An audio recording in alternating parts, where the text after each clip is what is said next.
Anyway, and I was thinking, wow, that's so weird.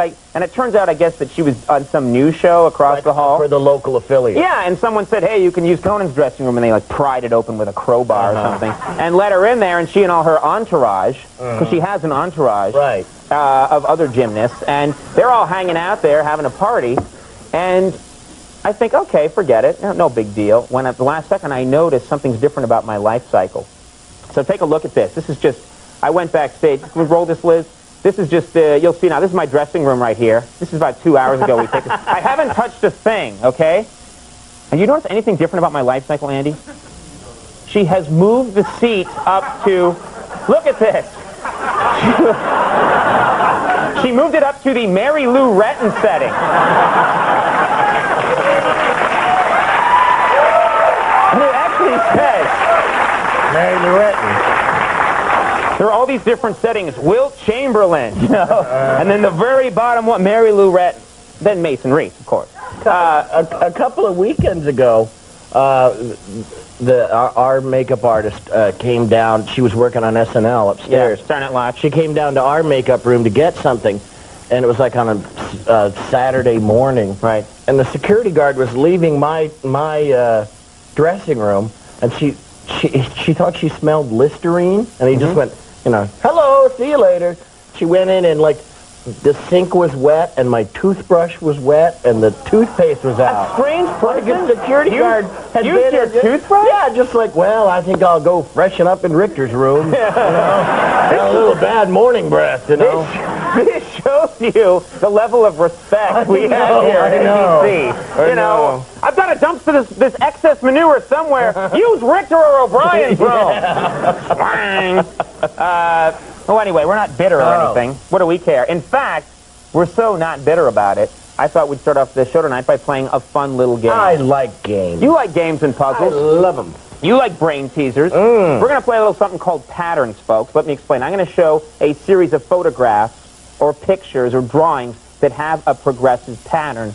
And my pal Andy here, you try and guess. You be the audience surrogate. You try and find out what is the pattern here. All right. We'll start off slow. You'll get what I'm talking about. You can play this at home. It's fun for kids. It's fun for old people alike. For example, we'll start with this one here. No one in between. No one in between.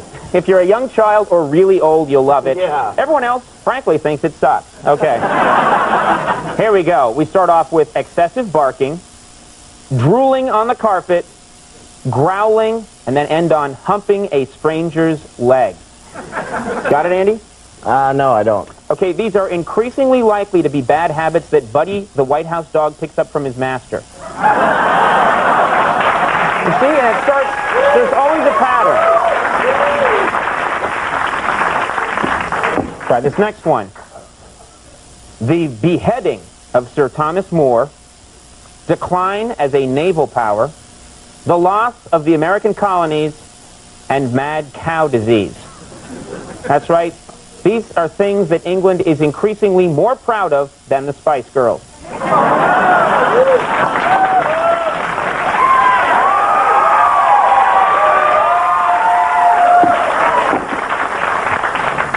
Remember, the very young and the very old enjoy this. Here we go. We start off with seeing Niagara Falls, strolling through Paris, kissing in a Venetian gondola, and visiting Santa Claus. That's right, these are more and more likely ways Woody Allen and Sun Yi spent their honeymoon.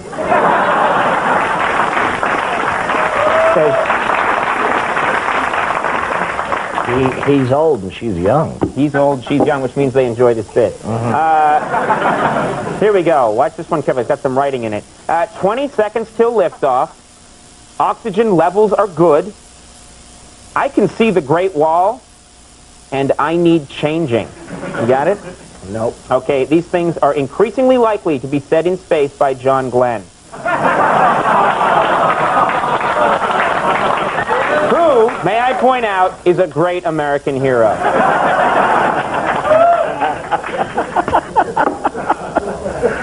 There we go. We never got the love we needed.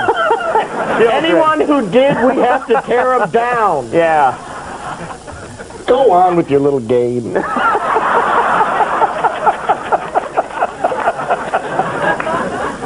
Here we go. Start off with a Supreme Court justice a Georgetown cheerleader, a young congressional aide, and a Dutch elm. That's right, these are more and more likely to be involved in an Al Gore sex scandal. You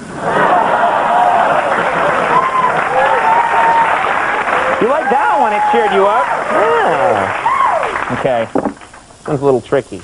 We start off with no freedom of speech, persecution of religious leaders, lack of democracy, and can't get free drinks at blackjack tables no matter how much dough you drop. That's right, these are increasingly likely to be the Pope's main complaints about Cuba. Who, may I point out, is a great hero to many people around the world. Get him! These are the people we decided to get today. Yeah. John Glenn, beloved astronaut, and the Pope. Conduit to God. All right, here we go. A footstool, a drink coaster, a television remote, an airline barf bag. That's right. These are things you're more and more likely to use during the Kathy Lee Gifford Christmas special. Wait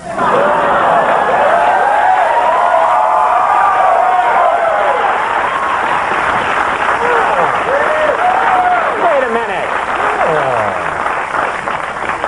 People seem to have less respect for her than the Pope. Seems like we dropped our lure right in the middle of the mainstream there. Here we go. Monty Python, Spider-Man, baseball statistics, Star Trek. You got it, Andy? All right, there is no pattern. We just wanted to see if we could make all the nerds in the world salivate at the same time. I think it...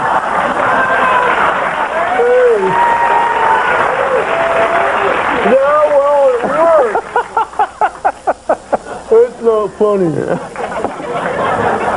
Oh, Andy. And then finally we end up with, this is difficult, watch carefully, a chariot, a warship, a huge wooden horse, and Bill Clinton. That's right, folks. They're more and more likely to carry Trojans.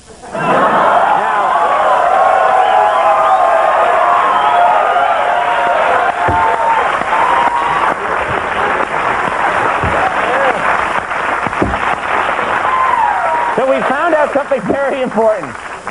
John Glenn and Pope, respected. Kathy Lee Gifford and President, have your fun. All right. And Mary Lurette. We're going to take a break, ladies and gentlemen, and we're excited because when we come back, Michael Keaton is going to join us. We've got an amazing show tonight. Stick around.